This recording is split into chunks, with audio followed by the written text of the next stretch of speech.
Shalom pagi, shalom Bapak Ibu. Apa kabarnya?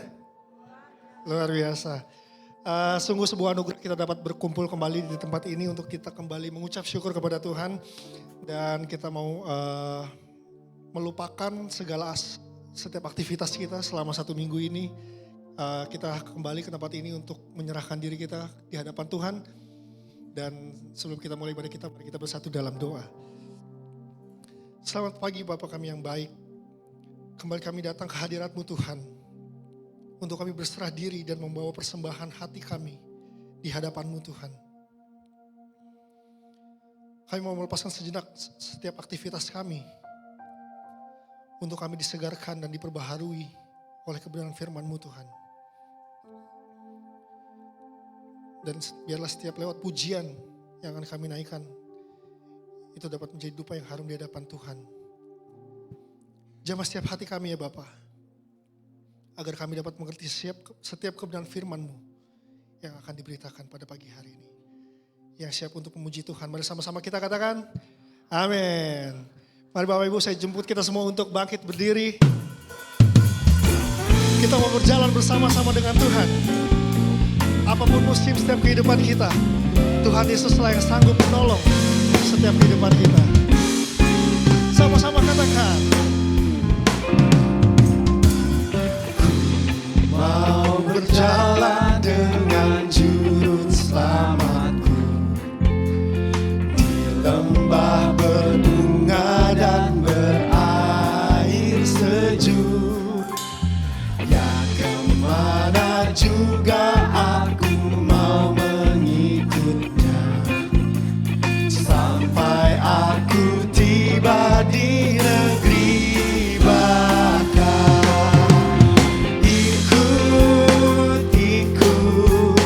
Ikut Tuhan Yesus, ya aku tetap mendengar dan mengikutnya.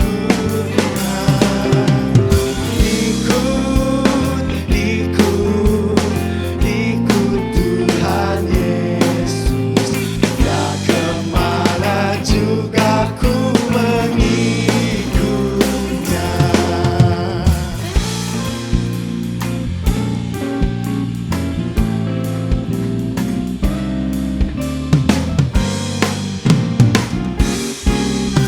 Kami mau berjalan Tuhan.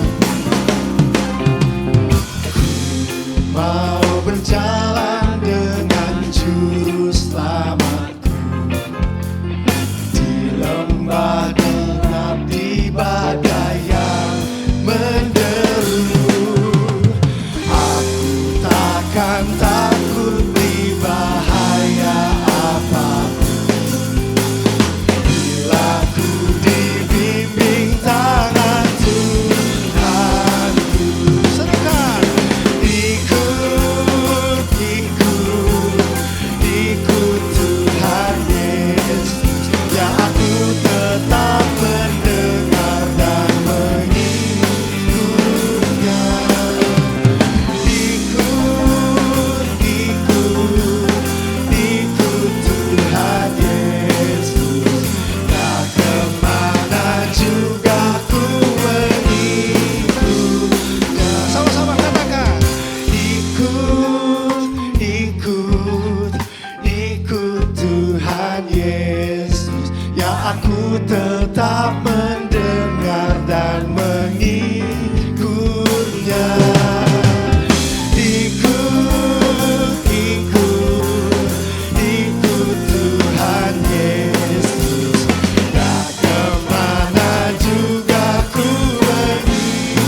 sebelah kanan kiri yang katakan Tuhan Yesus luar biasa. Woo. Terima kasih Tuhan. Tuhanlah kekuatan dan mazmurku, Dia gunung batu dan keselamatan. Hanya padamu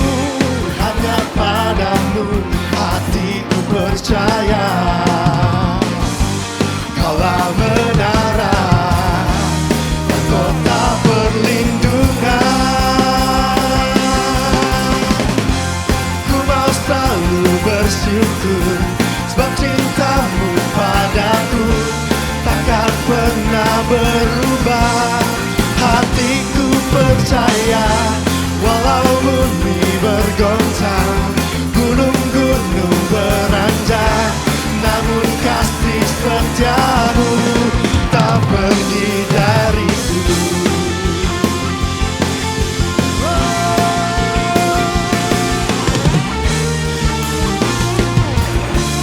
Sama-sama katakan. Tuhanlah kekuatan dan mazmurku, Dia gunung batu dan keselamatanku. Hanya padamu hatiku percaya. Kaulah menara dan kota perlindungan. Ku mau selalu bersyukur sebab cintamu padaku takkan pernah berubah. Hatiku percaya walau bumi bergoncang, gunung-gunung beranjak, namun kasih setiamu tak pergi dariku.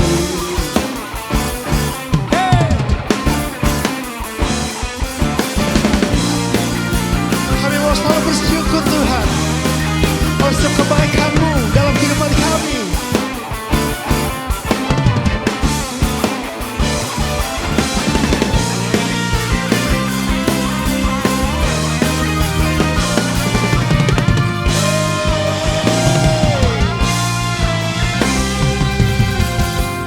Ku mau selalu bersyukur sebab cintamu padaku takkan pernah berubah.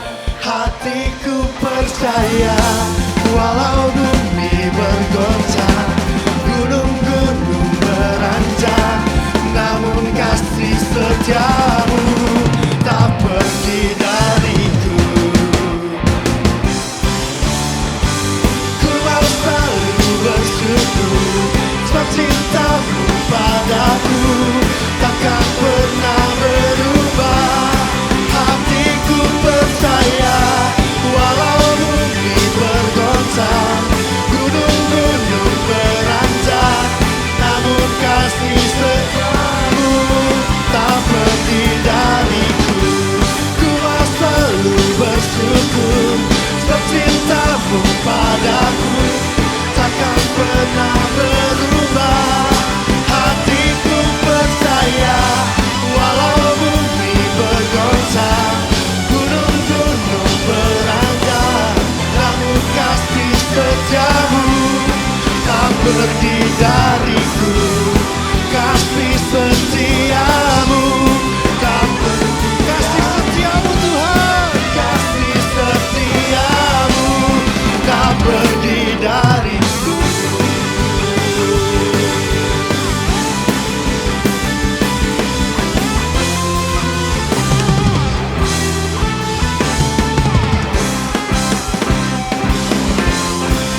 Amin.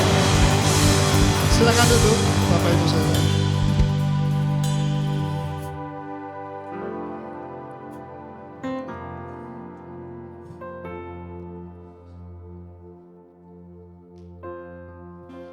Kami mau datang sujud di hadapan-Mu Tuhan. Kami mau membawa persembahan hidup kami, hati kami di hadapan Tuhan.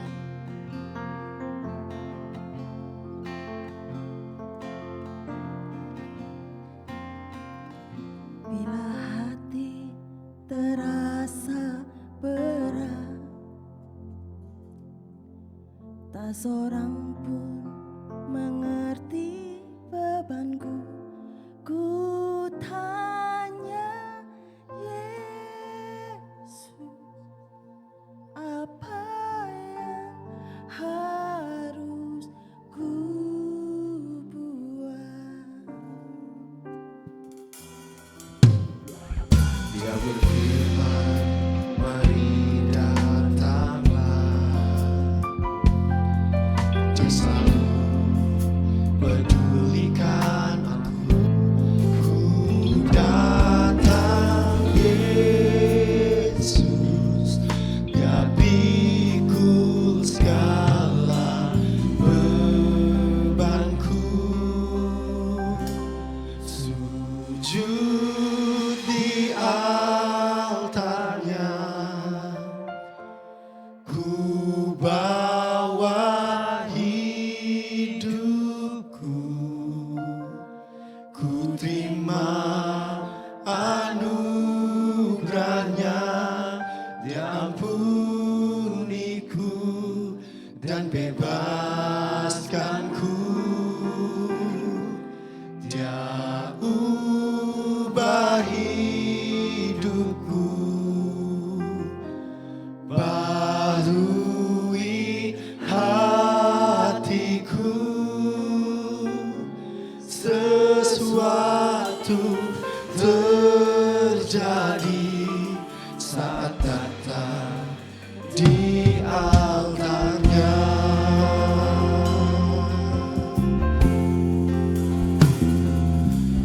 Bila hati terasa berat, tak seorang pun mengerti bebanku. Ku tanya Yesus, apa yang harus ku buat?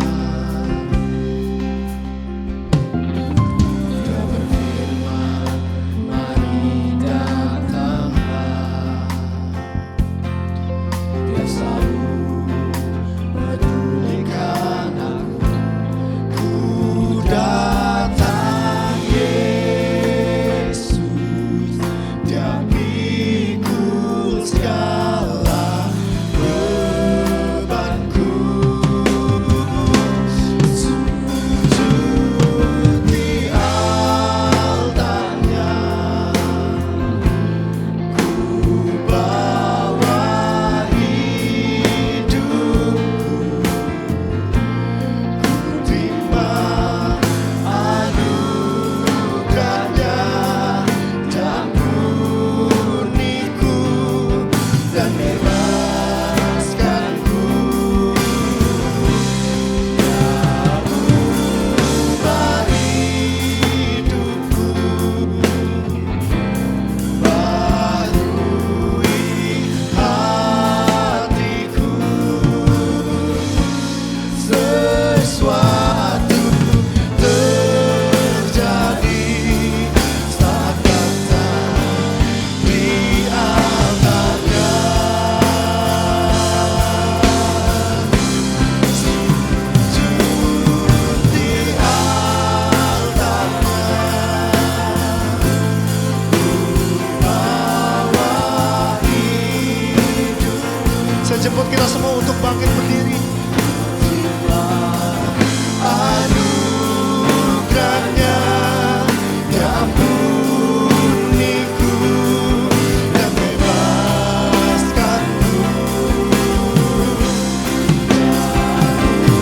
Ubah hidupku, barui hatiku. Sesuatu terjadi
pengampunan yang Kau beri, pulihkanku.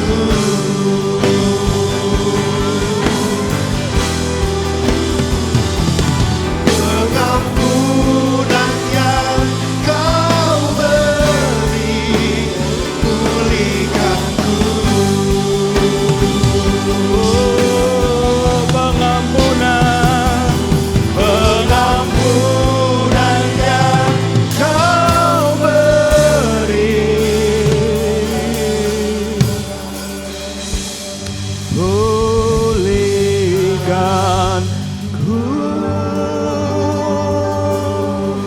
Haleluya. Sungguh Tuhan buat kami, sesungguhnya apapun pencapaian kami di dunia ini gak bisa kami banggakan. Karena kami tahu itu semua cuma karena kemurahan Tuhan semata. Kami bersyukur untuk kebaikan Tuhan dalam kehidupan kami yang tidak pernah habis-habisnya. Terima kasih buat keluarga kami, buat pekerjaan, buat bisnis, buat teman-teman.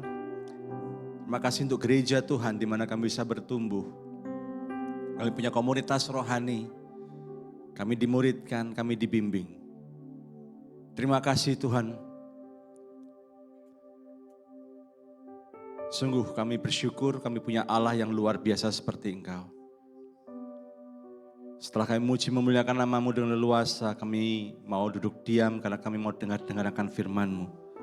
Engkau urapi hamba-Mu, Engkau urapi setiap Tuhan jemaat Tuhan yang hadir pada pagi hari ini. Supaya kami semua punya hati yang terbuka, yang pikirannya juga terbuka. Kami mau dikuatkan, kami mau diteguhkan, kami juga siap ditegur dan kebenaran firman-Mu. Kami siap menyambut firman-Mu dan kami siap melakukannya dengan kuasa Roh Kudus-Mu. Di dalam nama Yesus kami berdoa dan bersyukur. Yang siap menyambut firman sama-sama katakan, amin, amin, amin. Tepuk tangan buat Tuhan Yesus kita sekali lagi. Silakan duduk Bapak Ibu Saudara, shalom. Shalom. Apa kabar semuanya? Lihat kanan kiri, senyum dan katakan senang melihat kamu hari ini di sini. Puji Tuhan, puji Tuhan. Terima kasih Pastor Sandi, Pastor Siska dan semua tim, Pastor Willis dan semua para pemimpin di tempat ini. It's an honor. Tadi waktu saya menyembah Tuhan, saudara, saya bersyukur gitu ya, karena gereja ini termasuk salah satu gereja yang nggak tahu, it's a privilege buat saya bisa melihat bagaimana sebuah gereja bertumbuh gitu ya. Dari awal ketika saya baru pindah dari Semarang gitu ya, dan kemudian almarhum Bu Popi memberi kesempatan saya bisa melayani, ketemu dengan Pak Jaya dan semua keluarga dan Bapak Ibu. Beberapa saya masih ada orang-orang yang setia luar biasa. Sungguh saya bersyukur gitu ya, dan hari ini kalau Tuhan anugerahkan sebuah gereja yang bertumbuh, wow luar biasa. Ini aja saya mulai khotbah aja masih banyak datang, puji Tuhan, haleluya. Haleluya, God is good, amin. Ya hari ini saya diberi kesempatan untuk melayani yang saya beri khotbah yang saya beri judul Toxic or Transform. Katakan sama-sama toxic or transform. Bagaimana kita membangun relasi yang membuat kita semakin serupa dengan Kristus. Bagi yang belum kenal saya, nama saya Himawan. Senang sekali saya bisa melayani pagi hari ini. Saya sudah menikah, istri saya 1, anak saya 3. Kami tinggal di Gading Serpong. Satu kompleks dengan Pastor Sandi dan Pastor Siska, tapi kami lebih sering ketemunya di tempat yang lain, bukan di Gading Serpong. Oh sesekali pernah ketemu ya di Gading Serpong ya. Dan beberapa waktu terakhir ini Bapak Ibu Saudara kita sama-sama aware ya. Kalau Anda mengikuti di TikTok, di IG, Anda mungkin ngobrol sama ChatGPT, Anda ngobrol dengan Claude, Anda ngobrol dengan Gemini gitu ya. Istilah relasi yang toxic atau toxic relationship ini begitu mewabah gitu, begitu banyak. Banyak orang yang concern, banyak orang yang tahu, tidak sedikit juga yang sok tahu gitu ya, karena merasa sudah banyak nonton reel, banyak TikTok gitu ya. Berbagai konten sibuk ngajarin kita bagaimana kita mengenali orang yang toksik, orang yang merusak. Dan bagaimana keluar dari lingkaran yang buruk. Atau bagaimana mendeteksi hubungan yang gak sehat. Dan istilah ini meluas Bapak Ibu Saudara, ke relasi orang tua, anak, hubungan persahabatan, bahkan hubungan gereja Bapak Ibu Saudara. Sehingga muncul beberapa, saya nggak tahu Bapak Ibu Saudara pernah dengar apa enggak, tapi muncul juga sebuah istilah gereja toksik. Ya, karena dianggap waduh banyak ininya lah gitu ya. Nah memang Bapak Ibu Saudara ini nggak bisa dipungkiri kenapa kok ini begitu cepat, begitu viral. Karena memang setiap dari kita pada dasarnya suka sama yang namanya hubungan. Katakan sama-sama saya, bilang sama orang sebelahmu, kamu, kita semua memang suka berelasi. Ya, orang yang paling pendiam sekalipun ada rasa senangnya ketika diajak ngobrol. Betul apa betul? Nah yang betul berarti pendiam berarti selama ini. Nggak bercanda Bapak Ibu Saudara ya. Nah cara berpikir kita, cara berperilaku kita, bertindak kita sedikit banyak suka nggak suka, mau nggak mau Anda mesti jujur dan mengakui iya sih. Memang cara saya ngomong, cara saya berpikir ini sedikit banyak dipengaruhi oleh dengan siapa engkau bergaul. Ya saya ingat ketika saya baru pindah dari Semarang ke Jakarta, lalu kemudian saya dibentuk oleh seorang pemimpin rohani dan kemudian ketika saya kembali ke Semarang dan sebuah kesempatan saya melayani gitu ya, saya memberikan seminar, hamba Tuhannya selesai seminar, selesai khotbah gitu ya, dia salamin saya bilang, memang di mana-mana memang pergaulan orang yang kuat akan mempengaruhi orang yang lebih enggak kuat gitu ya. Kamu berubah sekarang, dengan siapa kamu bergaul, itu kelihatan gitu ya. Pasti kamu banyak bergaul dengan beliau gitu ya. Makanya kamu sekarang khotbahnya beda, ininya beda. Saya pikir dia cuma bercanda gitu ya. Tapi kemudian saya ingat gitu ya, bagaimana kehidupan saya di masa lalu, iya benar juga gitu ya. Jelas sekali bahwa memang Bapak Ibu Saudara, Alkitab sendiri sudah menegaskan bahwa kita tuh memang dibangun sebagai manusia sosial. Kita nggak mungkin hidup sendirian. Memang Tuhan sudah built in desain kita ini nggak mungkin hidup sendirian. Seperti di film-film yang pernah kita tonton mungkin. Cara berpikir kita, nilai hidup kita, kebiasaan kita, bahkan kerohanian kita pun dipengaruhi oleh orang-orang yang terdekat dengan kita. Nah masalahnya Bapak Ibu Saudara, saya nggak akan khotbah tentang toxic relationship. Karena Bapak Ibu Saudara, saya menduga Bapak Ibu Saudara sudah cukup banyak tahu. Tapi saya ingin mencermati sebuah fenomena yang menarik di sini bahwa label toxic ini mulai disalahgunakan Bapak Ibu Saudara. Ya, dasarnya memang orang Kristen itu tidak semua sih, terutama di gereja ini saya lihat baik-baik semua gitu ya. Tapi di luar sana banyak orang Kristen yang gampang ngelabelin orang, gampang hakimin. Wah Farisi, wah begini, wah ini penyesatan, wah begini, wah begitu. Ketika nonton video, dengerin hamba Tuhan khotbah, yang dicari salahnya di mana? Gitu ya. Salahnya teologinya di mana nih? Gitu. Wah ini begini, ini begitu dan segala macamnya. Tambah lagi memang kita sama-sama tahu netizen plus 62 ini terkenal komentarnya pedas, nampol. Mungkin cabenya 10. Gitu ya. Ketika ada konflik langsung bilang, wah kamu ini toksik orangnya. Loh gampang banget kan label orang toksik. Gitu.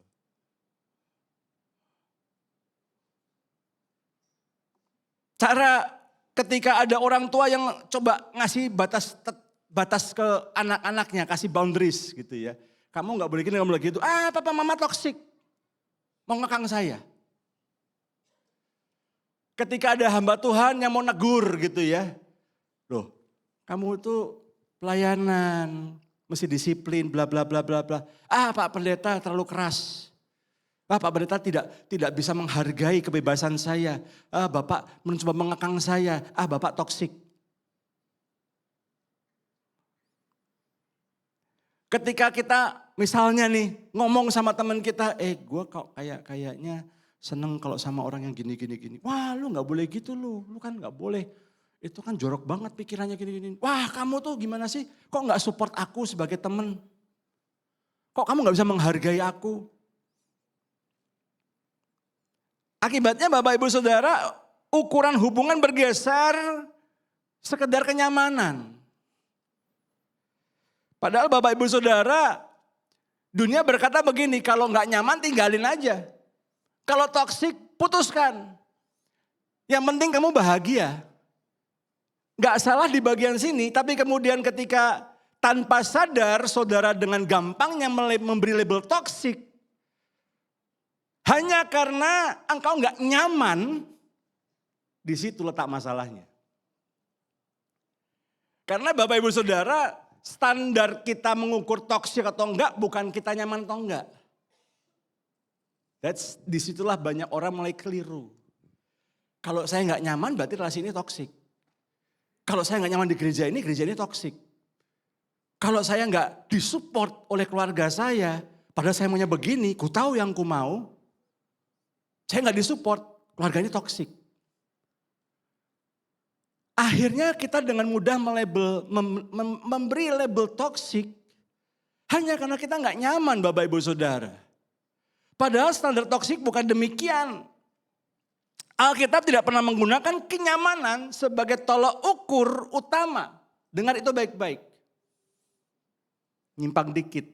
Dulu saya termasuk orang yang a true believer.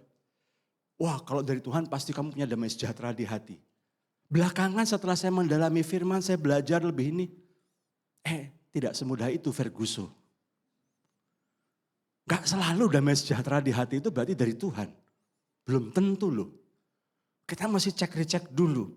Firman Tuhan menunjukkan bahwa kasih yang sejati justru hadir lewat teguran, disiplin. Ketika kau khotbah, tidak pernah ada ajakan untuk bertobat, untuk menunjukkan kesalahan. Engkau lebih suka khotbah yang enteng-enteng, yang ketawa-ketawa aja, yang banyak ketawanya. Lucu, hamba Tuhan ini lucu banget. Gua kalau dengerin dia khotbah nggak kerasa, khotbah 45 menit, 5 menit nggak kerasa. Banyak lucunya gitu ya. Khotbahnya apa? Nggak tahu. Pokoknya lucu aja pokoknya. Gue seneng, Senin sampai Sabtu gue udah pipuk, dihantemin banyak masalah. Bisnis apa segala macam, Selat Hormuz, Trump gila, apa macam-macam lah gitu lah. Minggu gue pengen denger yang kok begitu denger hari Minggu yang khotbah Pak Himawan. Serius banget tuh khotbahnya. Negur-negur, ngoreksi-ngoreksi. Gue tertuduh terus selama di situ. Wah gak suka gue ke gereja ini. Bapak Ibu Saudara, kalau ada orang masih menegur engkau, tandanya orang masih mengasihi engkau. Anak-anak muda, kalau orang tuamu masih negur, meskipun cara negurnya gak enak, lihat POV-nya, lihat perspektifnya. At least kau masih ditegur, masih diberitahu. Meskipun caranya kita ngomongin belakangan, kita bisa perbaiki caranya. Tapi niat luhurnya mesti kita tangkap dulu, niat baiknya. Istri, suami, suami. Kalau istrimu masih ngingetin kamu, Pak jangan gini ya, Pak hati-hati. Kamu tuh tahu apa sih? Kamu kan gak ngerti bisnis, kamu gak ngerti kerjaan. Tuh kalau istrimu masih ngingetin, itu artinya dia masih sayang. Dia masih care. Tapi kalau gak pernah ditegur, gak pernah dicariin, pulang syukur, gak pulang haleluya. Di situ engkau harus bertanya-tanya, dia masih sayang sama saya apa enggak? Halo? Jadi Bapak Ibu Saudara, Amsal menuliskan sebuah ayat yang luar biasa. Lebih baik teguran yang menyata daripada kasih yang tersembunyi. Gak semua hal yang membuat kita gak nyaman itu jelek buat kita. Gak semua hal yang membuat kita gak nyaman itu toksik buat kita. Ada hubungan yang sangat menyenangkan. Kita nyaman sama orang ini. Tapi kalau kita gak hati-hati. Ini orang mulai membawa kita menjauh dari Tuhan. Dan kemudian membawa kita ke tubir jurang maut. Sehingga kadang-kadang orang itu gak perlu lagi dorong. Anda tergelincir sendiri. Hari ini kita akan lihat Bapak Ibu Saudara. Pertanyaan utamanya bukan apakah sebuah relasi membuat Anda bahagia. Tapi apakah relasi ini membuatmu semakin mengasihi Kristus? Yang setuju katakan amin. Apakah relasi saya ini dalam keluarga saya, pertemanan saya, membuat saya semakin mengerti Tuhan, mengalami Tuhan, mengenal firman-Nya, membuat saya makin sungguh-sungguh hidup dalam kekudusan, dan membuat saya pengen bertumbuh jadi muridnya. Atau meskipun sama-sama ke gereja, tapi tiap kali saya lagi khotbah, saya diajak ngobrol terus. Dikomentarin terus. Akibatnya saya nggak bisa konsen dengerin khotbah, tapi dengerin komentarnya dia. Bapak Ibu, izinkan saya mengajak kita untuk melihat Amsal 13:20 dan kita baca sama-sama yang menjadi dasar firman Tuhan hari ini. Mari kita baca sama-sama dengan suara yang keras, 2, 3. Siapa berjalan dengan orang bijak menjadi bijak, tetapi siapa berteman dengan orang bebal menjadi malang. Bapak Ibu Saudara, kitab Amsal ini bukan kumpulan kata-kata mutiara, kata-kata motivasional, tapi literatur, sebuah kitab hikmat, katakan sama-sama hikmat. Yang memang ditulis oleh Salomo, yang sudah makan asam, garam, gula, cabai, semuanya dimakan sama Salomo istilahnya. Dan dia sangat mengerti, memahami, dan dia menyimpulkan begitu banyak hal-hal baik yang dia alami maupun dia pelajari. Sehingga dia sadar pada akhirnya bahwa ada sesuatu yang jauh lebih penting daripada kekayaan dan semuanya. Bagaimana Amsal ini ditulis untuk membentuk karakter setiap umat Tuhan di bawah otoritas daripada Tuhan sendiri. Takut akan Allah, takut akan Tuhan, permulaan pengetahuan. Wow, keren. Nah, bijak, pintar, sering disebut dalam kitab Amsal. Tetapi bijak dan pintar ini enggak ada hubungannya dengan IQ kita. Enggak ada hubungannya dengan pendidikan kita. Makin tinggi, makin bijak. Enggak bukan gitu. Bukan melulu bicara soal apakah kita bisa mampu mendapatkan pendidikan di kampus yang terbaik, bukan itu.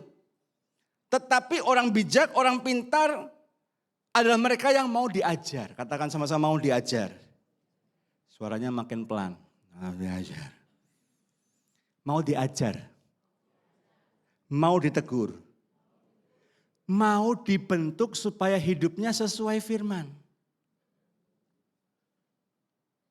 Itu tujuannya Bapak Ibu Saudara, Anda masuk dalam komsel, Anda masuk dalam pemuritan, Anda masuk dalam pengembalaan, supaya gembalamu dan tim penggembalaan bisa menegurmu, mengarahkanmu sesuai dengan firman. Saya nggak suka dikit-dikit saya disindir di khotbah. Saya disindir ketika lagi komsel. Pak, Bu, izin ya, ini saya nyimpang lagi dikit. Saya nggak tahu kenapa kok saya mesti ngomong ini. Kalau kita dengerin firman terus kita merasa dek gitu ya. Nggak enak di hati. Khotbah ini keras. Nusuk. Nggak suka saya dengar khotbah kayak gini. Tak kasih tahu ya. Jangan-jangan itu cara Tuhan, cara Roh Kudus ngasih tahu Anda. Ini loh, di bagian sini di hatimu, ini yang bikin hidup kamu nggak ngalamin terobosan selama ini. Di bagian ini nih, kamu tuh harus berubah. Makanya kerasanya nggak enak. Daging itu kalau ditusuk sakit Bapak Ibu Saudara. Tapi justru daging ini harus ditusuk, dihancurkan. Supaya roh Tuhan bisa menguasai dan bekerja. Yang setuju katakan amin. Dagingmu, egomu yang selama ini bikin kau nggak nyaman, nggak enak dan tersinggung, tersindir. Responnya bukan pindah gereja, bukan nggak datang komsel, nggak datang ibadah, udah online aja, parkirnya juga susah di sana. Apaan?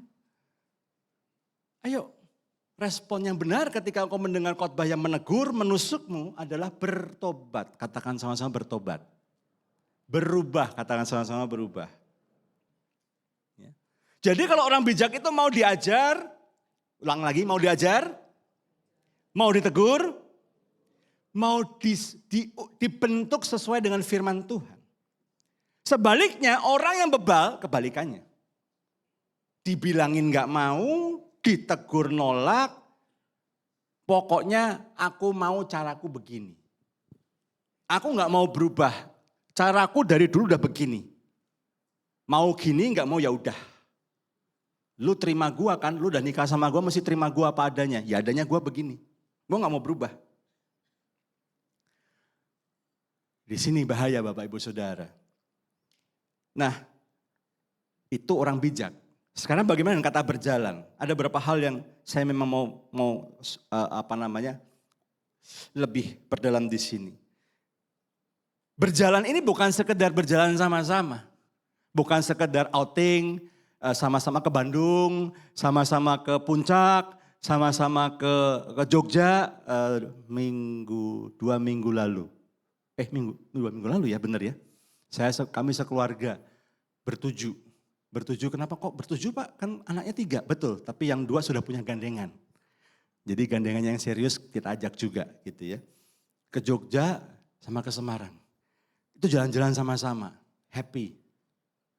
Kita olahraga angkat besi. Karena kan sendok dan garpu terbuat dari besi ya. Alias kulineran. Gitu. Nah berjalan bukan begitu. Bukan kita jalan-jalan kemana-mana, satu mobil atau ikut tur sama-sama. Bukan itu. Berjalan di sini adalah tindakan yang konsisten dan terus-menerus. Ini bukan cuma pertemuan sesekali, tapi menjadi teman seperjalanan hidup kita. Saya dan istri saya selalu wanti-wanti ke anak-anak kami. Michael, Daniel, Jennifer. Berteman dengan siapapun gak boleh pilih-pilih, setuju banget. Semua harus disapa, semua harus diramah dengan semua orang, setuju. Gitu ya, hargai semua teman-temanmu, setuju banget. Tapi begitu soal berteman karib, bergaul karib, orang-orang yang kau izinkan masuk lebih dalam, lebih dekat, bahkan bisa mempengaruhi pola pikirmu, sampai mempengaruhi hatimu, sampai mempengaruhi tindakanmu, perkataanmu, dan sikapmu, nilai-nilaimu, hati-hati. Tidak semua orang harus kau izinkan bisa masuk segitu dekat dalam hidupmu dan mempengaruhi hidupmu. Seperti itulah yang dimaksud berjalan dalam kitab Amsal ini. Artinya kau berteman dengan siapapun ya, tapi begitu bergaul karib, ntar dulu. Bukan mana lebih menguntungkan, bukan mana lebih bikin saya cuan, bikin saya naik karir, bikin saya naik tingkat, bikin saya bisa ketemu banyak konglomerat, bukan itu. Ntar dulu, orang ini prinsipnya satu visi enggak? Sejalan enggak dengan saya?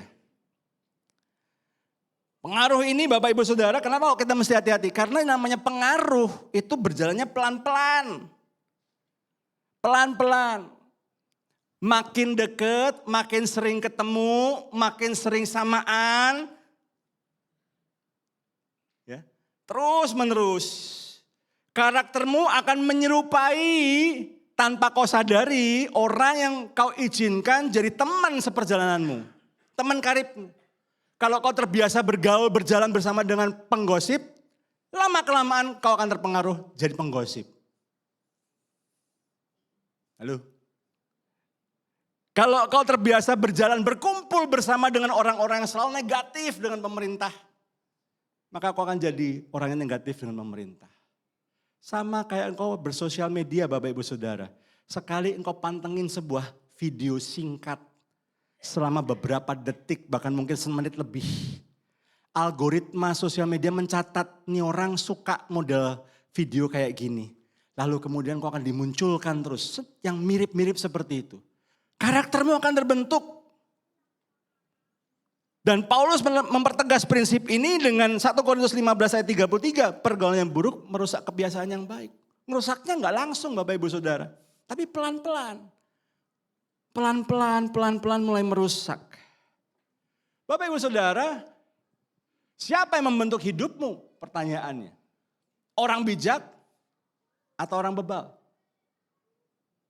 Kau pilih, kau bandingkan, dan kau putuskan. Engkau renungkan, engkau pilih, dan kau putuskan. Kau mau jadi orang apa? Orang bijak atau orang bebal? Siapa di sini pengen jadi orang bebal? Siapa di sini pengen jadi orang bijak?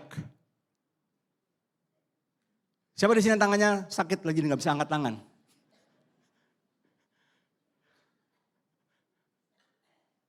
Gitu ya. Jadi Bapak Ibu Saudara, karaktermu dibentuk pelan-pelan. Kalau kau mau jadi orang bijak, mulailah engkau menseleksi siapa yang kau izinkan masuk lebih dalam hidupmu yang setuju katakan amin. Saya mau tiga poin penting yang saya mau sharingkan pada pagi hari ini. Yang pertama, relasi yang gak sehat menjauhkan kita dari Kristus. Katakan sama-sama relasi yang gak sehat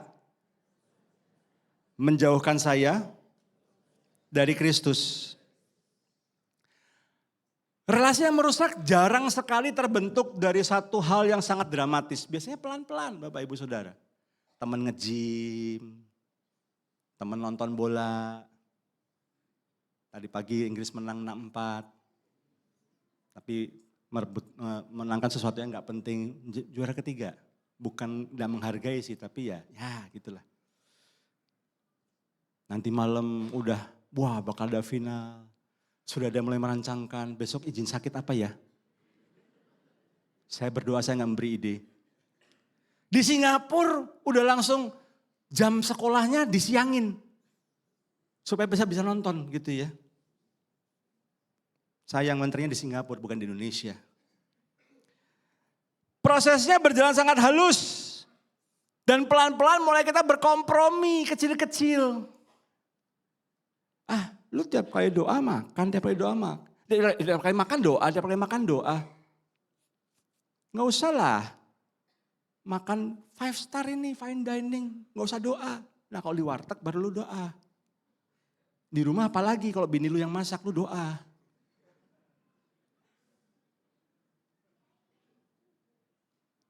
Sekali, 2 kali, 3 kali. Lama-lama dia juga nggak enak juga ya. Makan bersama, dia lagi doa terus dia teman-temannya pada nggak asik, nggak enak juga ya. Masa gue aneh sendiri, gue kok aneh sendiri ya. Lama-lama apa? Udah nggak usah doa deh. Lama-lama apa? Waktu makan nggak doa. Terus di rumah kaget, orang rumah juga bingung. Loh, Pi kok nggak doa? Ya nggak usah lah, doa singkat aja dalam hati cukup. Dulu katanya suruh doa, yang nggak doa dosa. Kok sekarang berubah? Udah gak apa-apa, dalam hati aja cukup. Pelan-pelan. Kau bergaul dengan orang-orang yang mengatakan bahwa gak apa-apa, pernikahan gak bahagia, cerai gak apa-apa kok. Sekarang juga banyak orang melakukannya, it's okay. Yang penting kamu harus happy, udah kerjaan stressful, udah bisnis lagi begini, di rumah bini, suami kayak gitu juga. Udah tinggalin aja yang kayak gitu. Lu harus bahagia, lu berhak hidup bahagia. Tiap hari podcast yang diputar itu terus gitu ya. Kau harus bahagia, engkau berhak bahagia. Yang penting kau nyaman, yang penting kau tenang. Jangan kumpul sama orang toksik, orang yang merepetin kamu terus, itu toksik itu. Waduh, lama-lama kau berubah. Prosesnya sangat halus. Kalau engkau berjalan dengan orang yang salah, engkau mulai pelan-pelan mulai mengadopsi. Katakan sama-sama mengadopsi. Pola pikirnya. Mulai mengadopsi sikapnya. Mulai maklum dengan pelanggaran-pelanggaran kecil. Lawan arah dikit gak apa-apa bro. Masih sepi nih. Udah gak usah pakai helm. Gak usah pakai helm gak apa-apa. Cuma jalan-jalan kecil ini udah gak apa-apa. Pak ini kan lawan arus pak. Ya penting kamu nyampe. Pengen telat apa pengen sampai? Gak pengen telat sih. Ya udah gak apa-apa diem. Lama-lama anakmu belajar Bapak Ibu Saudara. Oh gak apa-apa ya ngelanggar aturan ya. Karena orang tuanya sendiri nyontoin.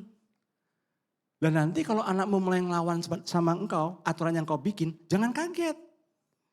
Karena kau juga pengaruhi mereka untuk melawan aturan dan membenarkan proses melawan aturan ini untuk sebuah tujuan yang lebih baik. Nah, ngaco tuh.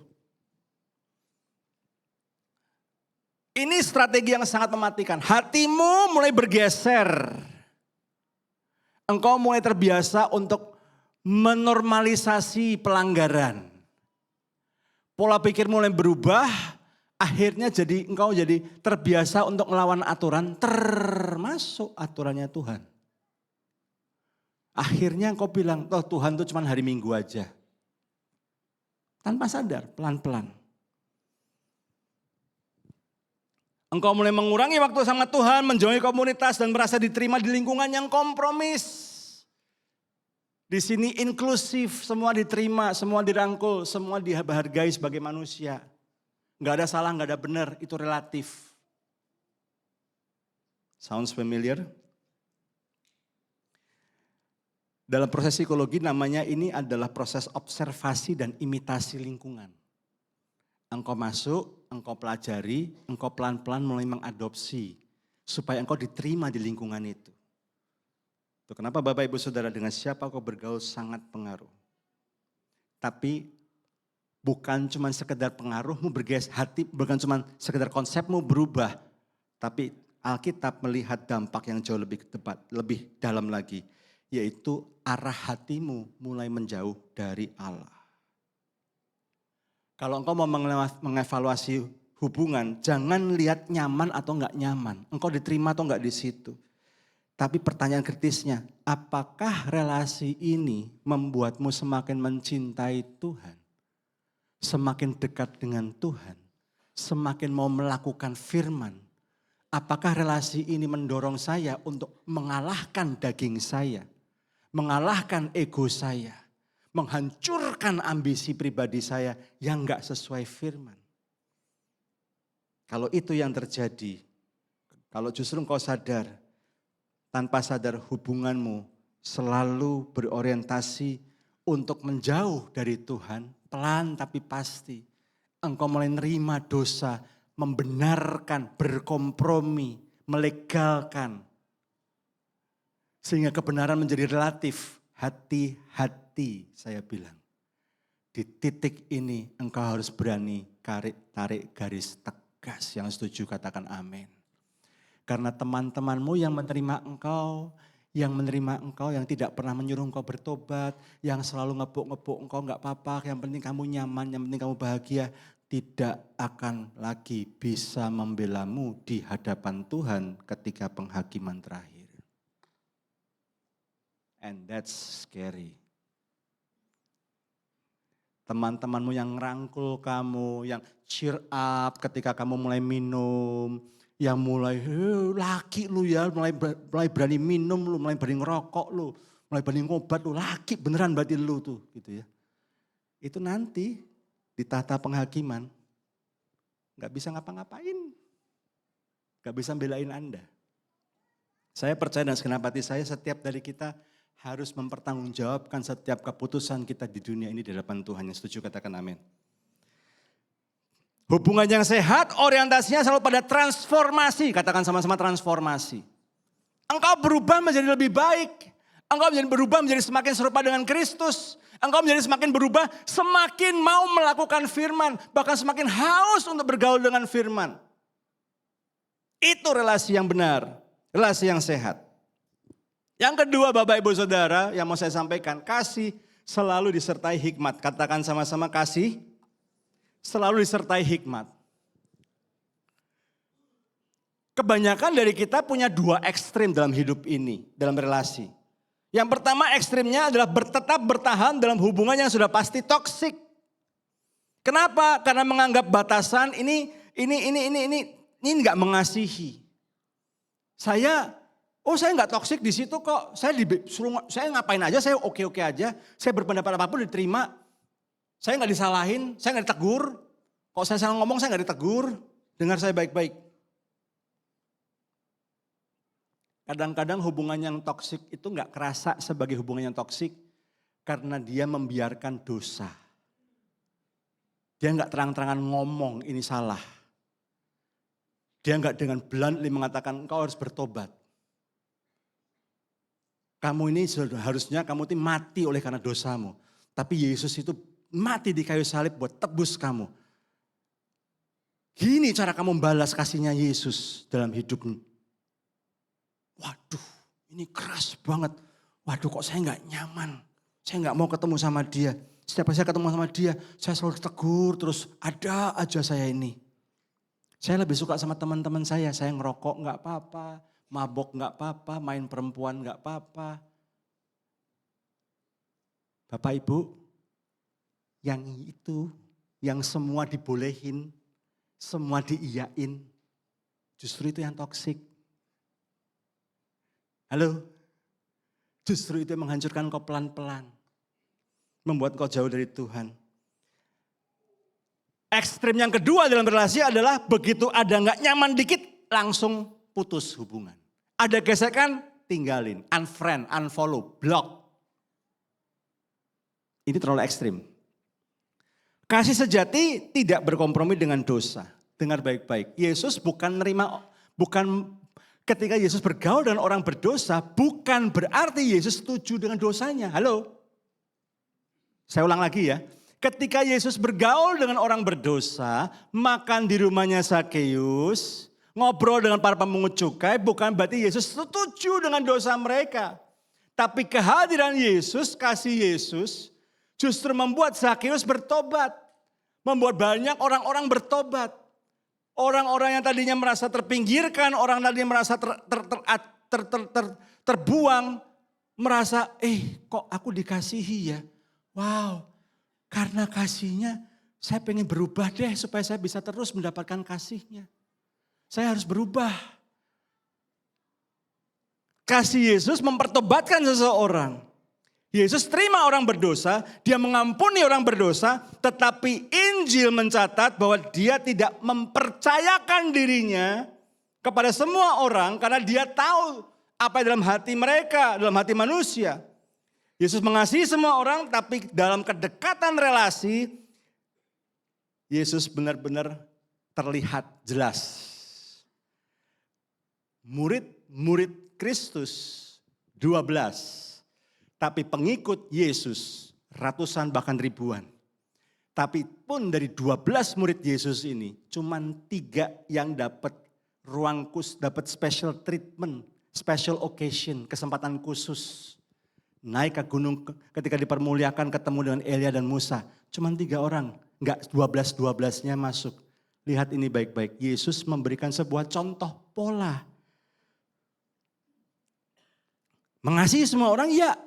Tapi dalam relasi, kedekatan relasi, Yesus juga punya filter. Tidak semua orang yang panggil dia guru langsung diajak masuk. Murid kita jadi 12 kan ya, nambah ya jadi 13 ya. Kenapa? Dia tiap kali selalu guru, engkau baik sekali. Kasih saya makan, kasih saya ini juga murid. Jadi murid kita ada 13 sekarang. Enggak pernah tercatat Bapak Ibu Saudara. Halo? Yesus ngerti boundaries. Dalam konteks yang positif. Anda perlu bedakan dengan jelas. Pengampunan harus diberikan enggak? Ya. Harus dilakukan, segera. Berdamai butuh pertobatan.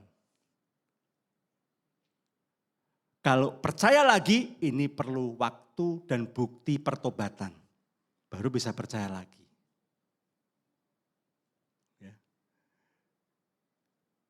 Jadi kalau saya mesti mengampuni Pak, orang yang sudah toksik, sudah meracunin saya, merusak saya, ampunin. Tapi saya nggak sejahtera Pak, ampunin sekarang. Karena ketika kau nggak ngampunin sekarang, kamu masih sama Tuhan masih nggak beres. Halo? Karena pengampunan itu perintah. Engkau nggak mau mengampuni, engkau nunda mengampuni, itu kau melanggar. Engkau nggak menuruti perintah. Bersegera. Ketika kau melepaskan pengampunan, engkau sama Tuhan selesai, beres. Karena engkau melakukan. Tapi soal berdamai dan percaya lagi itu perlu waktu. Harus dibuktikan ada pertobatan. Katakan sama-sama pertobatan. Perubahan. Baru kau bisa percaya lagi. Suami istri juga begitu. Orang tua anak juga begitu. Bapak ibu saya dulu kacau gak karu-karuan. Orang tua saya kaget. Butuh waktu 2 tahun untuk saya bisa menangkan kembali kepercayaan orang tua saya. Istri saya saksinya. Nggak gampang, mengampuni, ngampunin, maafin, langsung cet. Saya minta maaf ya Pi, maaf ya Mi, iya ya, udah. Tapi untuk bisa berdamai lagi, relasinya pulih lagi, bahkan orang tua saya percaya sama saya lagi, it takes 2 years. Saya harus build lagi kepercayaan itu. Saya harus buktikan saya berubah. Ketika papi saya almarhum melihat, ya memang papi lihat kamu sekarang berubah, jadi lebih benar, jadi lebih baik. Relasi kami pulih. Seperti bahkan lebih dekat sebelum saya hancur berantakan Bapak Ibu. Ketika saya bertobat dan saya mulai membangun kembali kepercayaan orang tua saya, it takes 2 years. Jadi Bapak Ibu Saudara, mengasihi, tapi harus pakai hikmat. Engkau mengasihi teman-temanmu? Ya. Saya mau bangun pertemanan sama dia, Pak. Loh kenapa? Dia ini orangnya berdosa, Pak. Waduh, enggak karuan. Saya ingin menjangkau dia. Hati-hati ya. Mengasihi boleh, tapi kau harus punya pagar yang kuat juga. Jangan layani sendirian. Kelompok minimal berdua supaya saling mengingatkan. Dan ayo kamu harus clear pelan-pelan ya. Kalau engkau tidak melihat tanda-tanda pertobatan, ya kayak saya dengan seorang teman, saya bimbing, saya mentor, saya ini. Tapi ketika saya tidak melihat tanda-tanda pertobatan, saya bilang, bro, with all due respect, I think, ya kayaknya kamu perlu berdoa dan mungkin orang lain akan bisa bimbing kamu lebih ini. 11 tahun lebih Bapak Ibu Saudara. Tapi ketika saya tidak melihat ada tanda-tanda pertobatan, saya bilang sama istri saya, kayaknya saya mesti tarik garis deh sama dia deh. Setiap kali teleponan 2 jam karena beda kota dan segala macamnya. But I have to draw the line. Dan dia yang blok saya pertama kali by the way. Oke, fine. I have to let him go. Sad, sedih. Tapi karena dia nggak mau dibimbing, nggak mau diiniin, maunya cuma didengerin terus, dimengerti terus, dipok-pok terus, tapi tidak mau ditegur, apa boleh buat.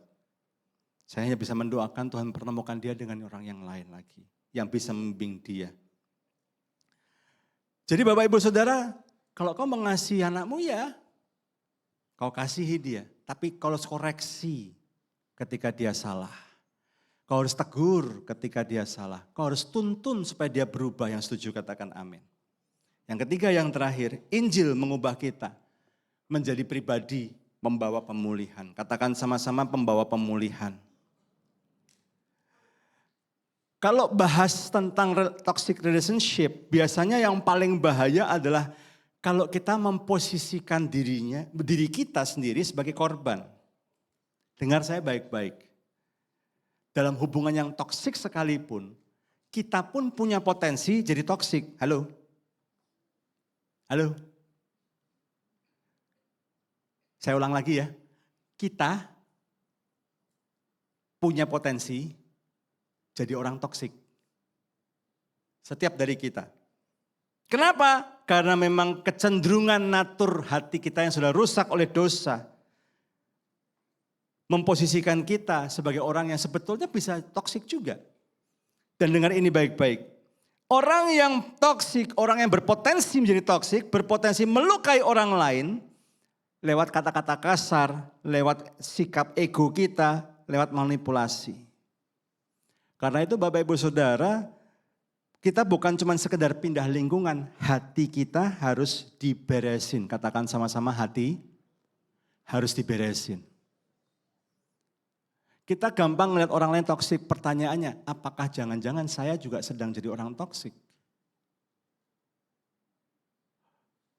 Itu kenapa Bapak Ibu Saudara hati kita harus dikalibrasi. Katakan sama-sama hati dikalibrasi. Ini videonya bisa tolong diputar enggak? Bisa tolong diklik supaya videonya jalan? Tidak bisa? Oh enggak bisa ya? Oh enggak bisa, oke enggak apa-apa, salah saya. Kayaknya waktu saya jahit, jahitannya kurang bagus. Ini gini ceritanya Bapak Ibu Saudara. Air bersih, dikasih air yang kotor, jadi ikut kotor. Nah, air yang sudah kotor ini kemudian diletakkan di bawah keran yang menyala terus-menerus. Sehingga akhirnya lama-kelamaan air ini menjadi bersih. Begitu juga cara kerja firman Tuhan dan Roh Kudus. Ketika setiap saat, setiap menit, setiap hari, hati dan pikiranmu dicurahi terus oleh firman Tuhan, dikuasai dan dipimpin sepenuhnya oleh Roh Kudus, maka yang tadinya sudah terlanjur kotor dan rusak oleh karena dosa, oleh karena natur dosa kita dibersihkan, katakan sama-sama dibersihkan. Paulus menasehati jemaat di Efesus. Jangan ada perkataan kotor keluar dari mulutmu. Tetapi perkataannya membangun yang mendatangkan kasih karunia. Kita punya kemampuan untuk melakukan itu. Kenapa Bapak Ibu Saudara? Karena kita sudah ditebus. Katakan sama-sama, saya sudah ditebus oleh darah Kristus. Saya bukan lagi orang lama, saya orang baru. Dan karena orang baru, Roh Kudus dicurahkan, Roh Kudus beri kita kemampuan untuk melawan keinginan kita kembali ke manusia lama kita.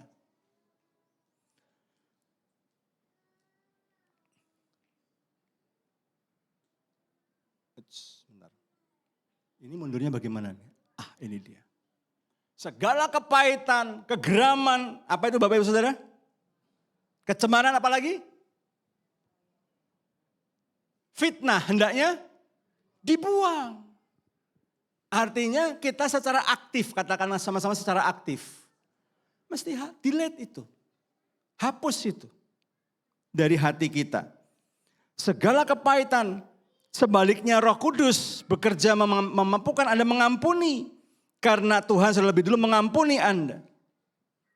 Pemulihan bisa terjadi kalau Anda berhenti jadi sumber racun dan mulai mengalirkan kasih Kristus kepada sesama yang setuju, katakan amin. Tapi untuk bisa begitu, engkau harus dicurahi terus. Seperti keran yang terus memancurkan air dan membersihkan gelas itu. Lalu langkah praktisnya gimana Pak? Kalau sudah terlanjur, saya rusak, terlanjur saya dalam hubungan yang toksik dengan cepat saja. Yang pertama, evaluasi, katakan sama-sama evaluasi. Setiap relasimu. Pulang dari tempat ini, renungkan baik-baik. Periksa, evaluasi relasimu. Pakai standar firman Tuhan. Bukan kamu nyaman gak nyaman, ini sesuai firman gak? Periksa orang terdekatmu selama ini bikin engkau makin cinta Tuhan atau enggak? Atau bikin engkau semakin mengkotakkan Tuhan cuman di hari Minggu. Senin sampai Sabtu, haleluya. Minggu, haleluya. Kalau seperti itu temanmu, yang seperti ini mulai digeser. Yang kedua, bedakan konflik biasa dengan pola yang merusak. Bahkan dalam relasi yang tidak toksik sekalipun, konflik bisa terjadi. Yang setuju katakan, wajar. Tapi kalau kau renungkan, saya nggak pernah konflik sama dia, jarang konflik sama dia sih. Tapi dia mulai memanipulasi saya. Ada kebohongan-kebohongan yang dia sampaikan. Terus dia nggak ngancam saya sih, cuma bilang gini, oh lu maunya gitu. Jadi udah nggak mau sama gua nih, udah nggak apa-apa. Lu jangan lupa ya siapa yang di sebelah lu ya dulu ya.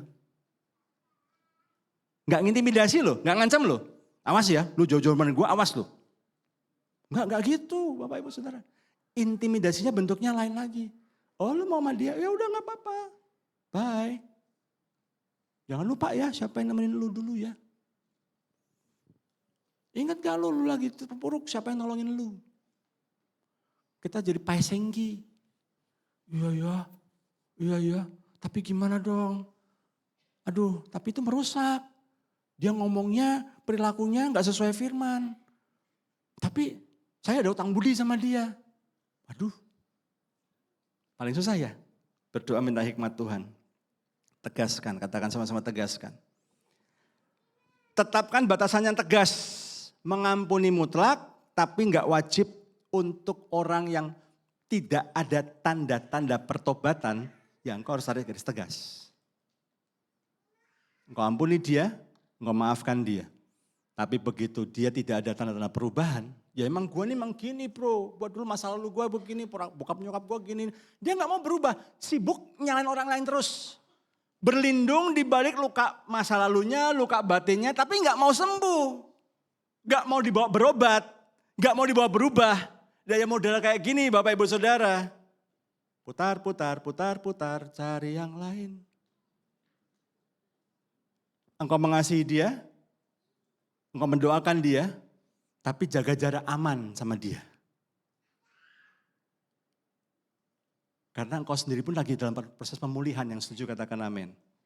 Yang keempat, integrasikan dirimu dalam komunitas rohani yang sehat. Masuk komsel, masuk home, CG, apapun lah namanya di gereja ini. Jangan isolasi dirimu. Cari keluarga rohani yang membangun. Yang, apa kabar hari ini? Udah baca firman belum? Sambil main musik dan singer silahkan maju ke depan. Gitu ya. Gimana nih? Ayo jangan takut. Minggu depan. Minggu ini belum bisa Pak. Gak apa-apa. Minggu depan ya. Tak jemput ya. Mau Pak? Tak jemput ya. Gitu ya. Nah, buka dirimu. Masuk dalam lingkungan yang sehat. Yang kelima, izinkan Injil. Firman Tuhan. Memeriksa hatimu secara berkala. Check up. Engkau check up. Engkau pastikan bahwa hatimu dan pikiranmu selalu diisi, dikalibrasi dengan firman Tuhan. Supaya engkau selalu tegak lurus dengan Tuhan.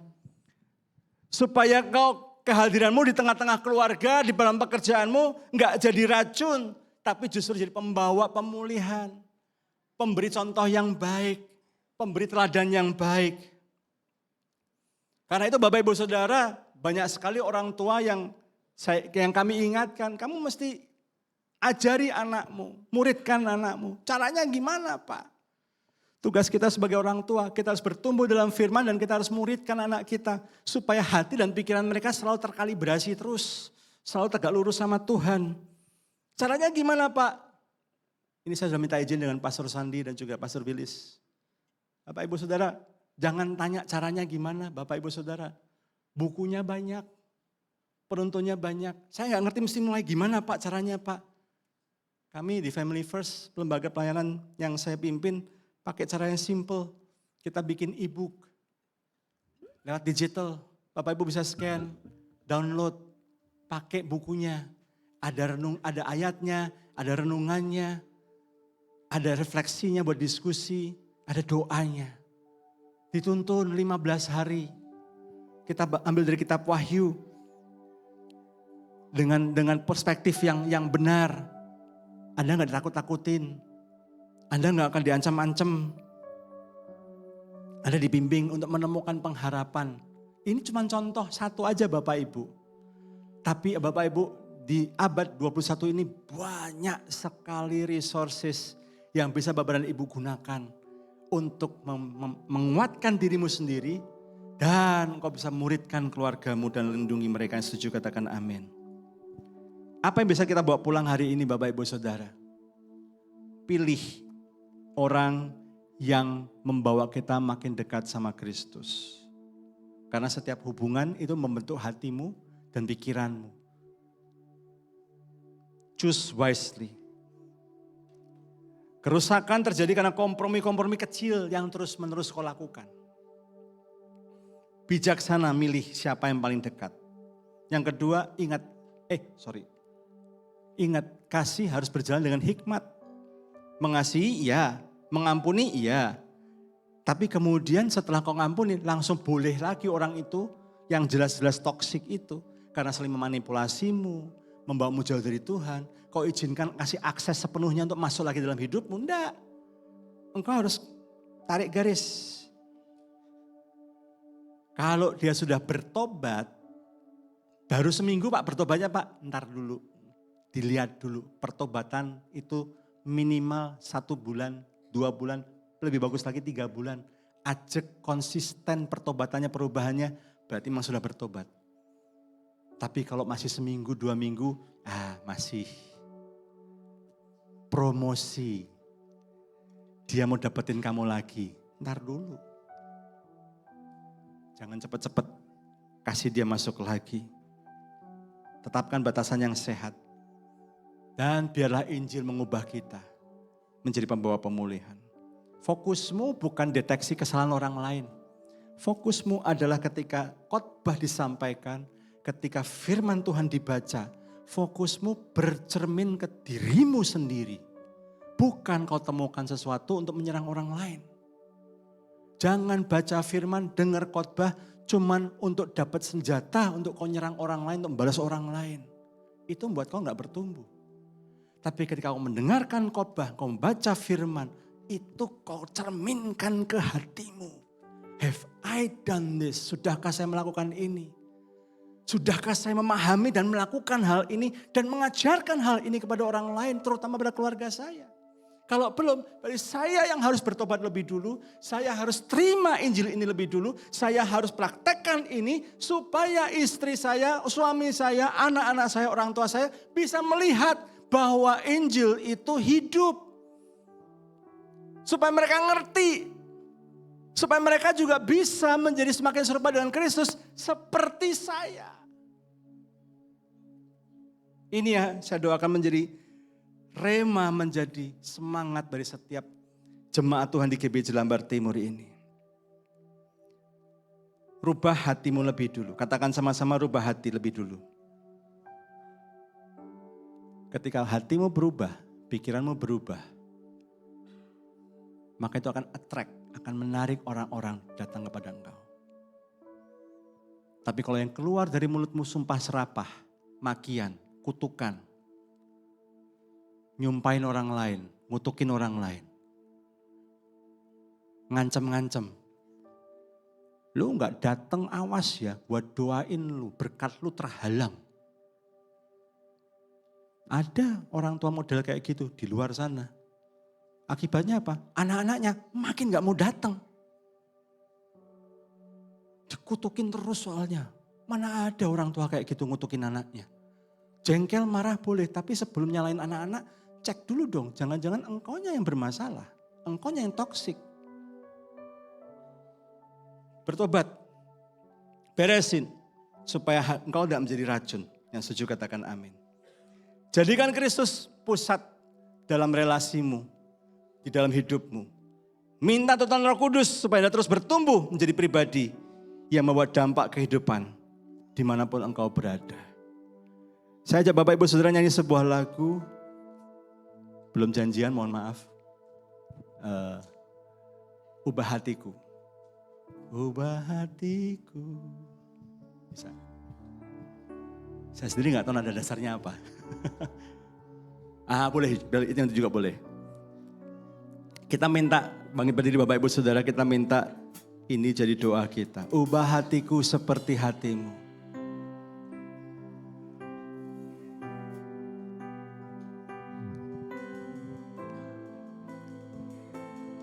Kita bisa melihat dengan mata Tuhan. Tuhan mengubah mata kita seperti matanya Tuhan. Supaya kasih kita pun seputih kasihnya Tuhan. Supaya kalau kita mau jadi seperti Tuhan. Jesus. Ubah hatiku seputih hatimu, setulus kasihmu, kasihmu Tuhan. Biar mataku ya Tuhan, biar mataku seperti kasihmu, pancarkan kasihmu. Ku mau jadi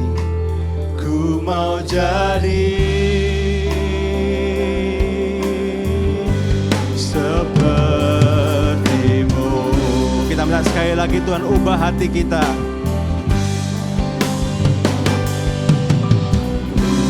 Ubah hatiku seperti hatimu, setulus kasihmu, kasihmu Tuhan. Biar mata kami Tuhan melihat, biar mataku pancarkan seperti matamu, pancarkan kasihmu. Ku mau jadi, katakan ku mau jadi.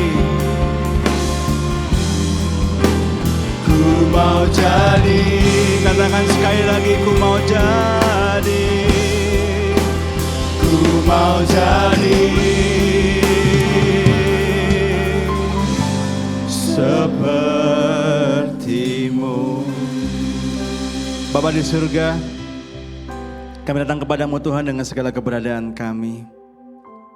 Terima kasih untuk firman-Mu yang mengingatkan kami bahwa sesungguhnya setiap relasi dalam hidup kami tidak pernah netral, tetapi bisa membangun, membentuk kehidupan kerohanian kami dan menentukan arah perjalanan rohani kami. Ampuni kami Tuhan jika selama ini kami kurang bijak. Kami mentoleransi kompromi kecil yang membuat setiap jemaat Tuhan pelan tapi pasti mulai menjauh dari-Mu. Tuhan berikan jemaat-Mu hari ini hikmat surgawi untuk menjaga hati mereka. Mampukan setiap jemaat Tuhan untuk selektif dan bijaksana dalam memilih siapa yang menjadi teman seperjalanan mereka yang bergaul karib. Supaya hidup setiap jemaat-Mu tidak bergeser, melainkan semakin bertumbuh, semakin serupa dengan Kristus. Aku berdoa secara khusus untuk setiap jemaat yang hari-hari ini mungkin sedang mengalami luka hati, kekecewaan atau tekanan. Karena relasi yang gak beres, relasi yang rusak, relasi yang toksik. Roh Kudus jamah dan pulihkan hati mereka. Mampukan setiap jemaat Tuhan untuk melepaskan pengampunan yang tulus. Seperti Kristus telah mengampuni kami. Tapi juga berikan setiap jemaat-Mu hikmat, keberanian untuk punya batasan yang sehat. Untuk menjaga mereka tetap hidup kudus di hadapan-Mu. Lebih dari itu ya Tuhan, Allah Roh Kudus selidiki hati kami masing-masing. Jangan sampai sebetulnya sumber toksiknya justru di kami sendiri Tuhan. Biar Injil-Mu terus memurnikan kami. Seperti air bersih yang terus memulihkan gelas yang kotor itu. Bila Allah Roh Kudus dan firman-Mu terus mengubah hati kami. Dan pikiran kami menjadi pribadi yang ramah, penuh kasih. Dan membawa damai dimanapun Tuhan tempatkan kami. Kami bersyukur dan kami naikkan doa dan syukur kami ini. Hanya di dalam nama Tuhan kami Yesus Kristus. Allah kami yang hidup, Allah yang setia. Dan Roh Kudus yang selalu menolong kami. Jemaat dikasihi Tuhan sama-sama katakan, amin, amin, amin. Tuhan Yesus berkati kita.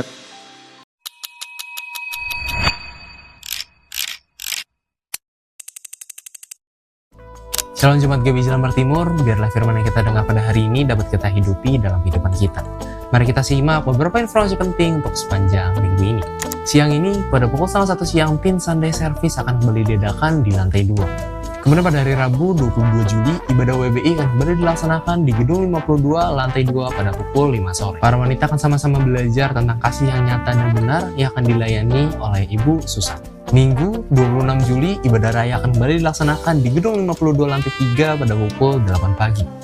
Kita akan sama-sama belajar tentang hikmat dalam konflik yang akan dilayani oleh Ibu Bertina Monti. Kemudian disusul pada pukul 10 pagi, ibadah sekolah minggu akan kembali dilaksanakan di lantai 2.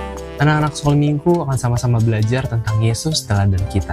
Kemudian pada pukul 12:30 siang, ibadah Teen Sunday Service akan kembali diadakan di lantai 2. Buat anak-anak muda, jangan lupa hadir di The Vessel Youth Community pada hari Sabtu 1 Agustus 2026 pada pukul 6:30 malam. Sekian informasi penting untuk sepanjang minggu ini. Selamat menjadi berkat. Happy Sunday.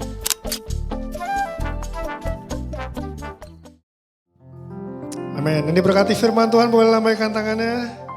Amin. Haleluya. Karena Pak Himawan sudah melanjutkan perjalanan, kiranya Tuhan Yesus memberkati setiap pelayanan yang beliau lakukan dan pekerjaan yang beliau lakukan dimanapun dia berada. Dan apakah ada jemaat baru yang hadir pada pagi hari ini? Ya, gereja menyambut jemaat yang baru pertama kali hadir di tempat ini. Kalau belum memiliki tempat ibadah, gereja mengundang untuk datang kembali ke tempat ini pada hari Minggu depan jam 8 pagi di tempat ini.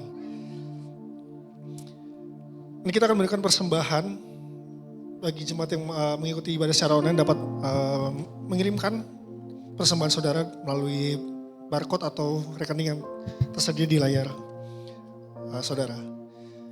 Mari kita bersatu dalam doa. Terima kasih Tuhan buat sukacita, buat damai sejahtera yang Tuhan berikan buat kami. Kami juga bersyukur Tuhan buat setiap firman Tuhan yang terus menuntun kami, membimbing, mendidik kami, bahkan menegur setiap kami. Ubah hati kami Tuhan untuk terus mengerti isi hati Tuhan dalam kehidupan kami. Kami bersyukur juga Tuhan, masa dalam kehidupan kami boleh berubah, tapi Tuhan Yesus tetap setia, tetap memberkati kami, memberikan yang terbaik bagi kami. Pagi hari ini Tuhan, kami mau memberikan persembahan kami. Kami juga mau belajar untuk berikan yang terbaik bagi Tuhan. Terima kasih Tuhan buat hari ini. Haleluya. Amin.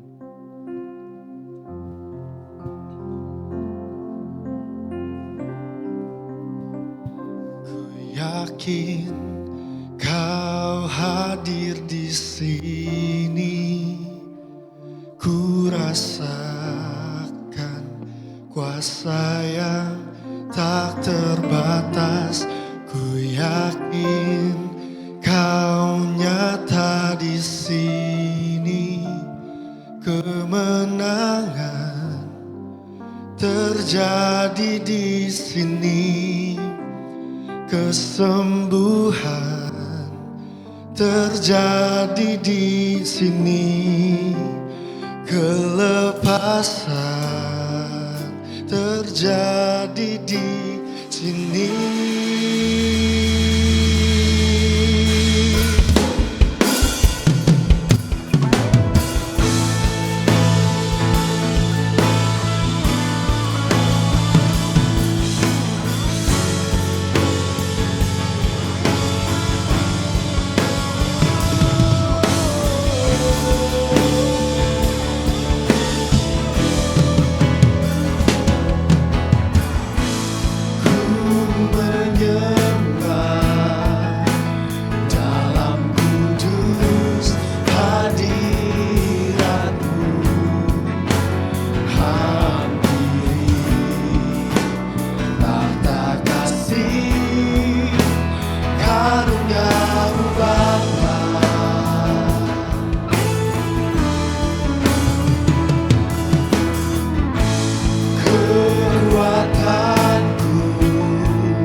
Kau hadir di sini, ku rasakan kuasa yang tak terbatas. Ku yakin Kau nyata di sini, kemenangan terjadi di sini.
segala hormat, pujian, dan kemuliaan Tuhan. Ajar kami untuk jadi pelaku firman. Begitu banyak firman Tuhan yang sudah diperdengarkan buat setiap kami. Begitu limpah isi hati Tuhan telah dicurahkan buat setiap kami. Beri kami hati yang mengasihi Tuhan.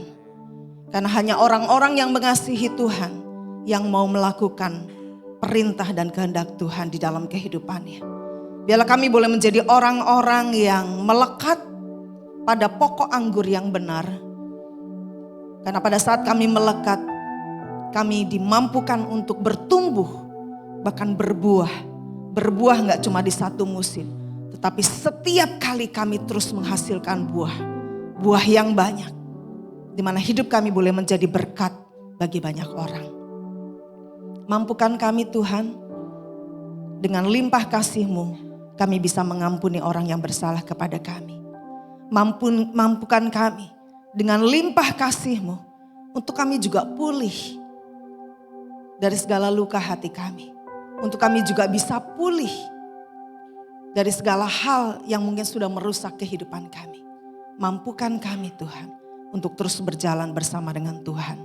Hari ini biarlah kebenaran firman Tuhan boleh terus memerdekakan setiap kami. Menyucikan, menguduskan, membersihkan kami. Sehingga hidup kami boleh layak di hadapan Tuhan. Dengan sepenuhnya kami mempersembahkan hidup kami bagi Engkau. Kami berdoa buat setiap kami yang hadir ataupun mengikuti ibadah ini secara online dimanapun kami berada. Kami yang di dalam kelemahan fisik, kami berdoa oleh kuasa bilur Yesus kami disembuhkan. Kami yang mengalami kelemahan di dalam rohani kami, di dalam jiwa kami, di dalam nama Tuhan Yesus kami memperoleh kekuatan. Dan bila setiap kami boleh bangkit, hidup bagi Kristus. Hidup semakin serupa dengan Kristus. Saat ini kami berdoa untuk hamba-Mu Bapak Himawan yang telah menyampaikan kebenaran firman Tuhan. Engkau memberkati kehidupannya, pelayanannya, keluarganya. Dimanapun ia Kau tempatkan Tuhan, ia boleh menjadi berkat bagi setiap orang yang mendengarkan pengajarannya. Terima kasih Bapak, kami mengucap syukur, kami berdoa untuk setiap pernikahan, untuk setiap pekerjaan, bisnis, untuk setiap studi dari anak-anak. Allah memberkati kami dan menjadikan kami berkat dimanapun kami berada. Terima kasih Tuhan. Inilah ucapan syukur kami di hadapan Allah. Sebentar kami akan berpisah satu dengan yang lain. Firman-Mu boleh selesai di tempat ini. Tetapi Roh Kudus-Mu, Rema, akan terus berbicara di dalam setiap hati dan kehidupan kami. Terus mengubahkan hidup kami makin serupa dengan Kristus. Hari ini Bapak Ibu Saudaraku yang terkasih, arahkan hatimu, angkatlah kedua tanganmu. Dan terimalah berkat dari Allah Bapa yang senantiasa melindungi, menaungi setiap kita. Cinta kasih dari Tuhan Yesus Kristus yang tidak terbatas itu, yang senantiasa memulihkan dan memampukan kita. Dan persekutuan di dalam Roh Kudus, biarlah itu juga yang terus memampukan kita berjalan di dalam kebenaran. Terimalah berkat dan jadilah berkat di dalam nama Tuhan Yesus. Amin.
Selamat hari Minggu, Tuhan Yesus memberkati kita semua.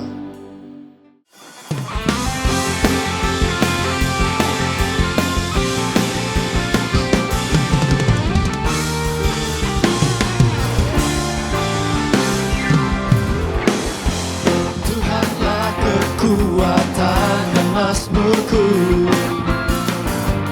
Dia gunung batu dan keselamatanku.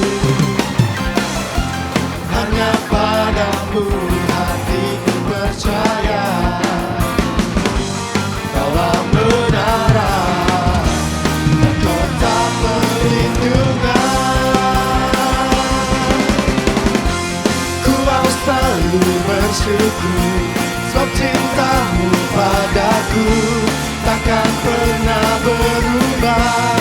Hatiku percaya, walau bumi bergoncang, gunung-gunung beranjak, namun kasih setiamu tak pergi dariku.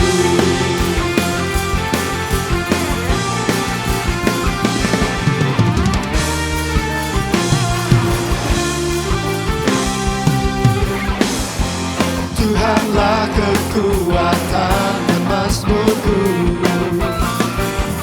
Dia gunung batu dan keselamatanku. Hanya padamu hatiku percaya, Kaulah menara dan kota perlindungan.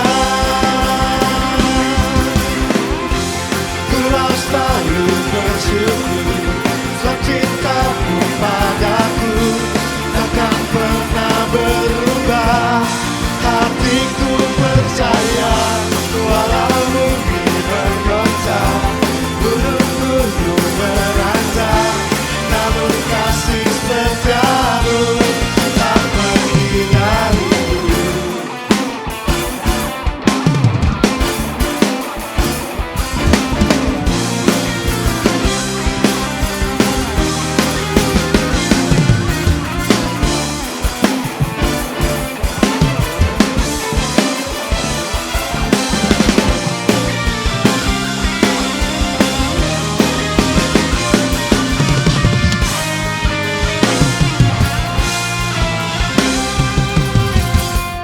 Ku mau selalu bersyukur, sebab cinta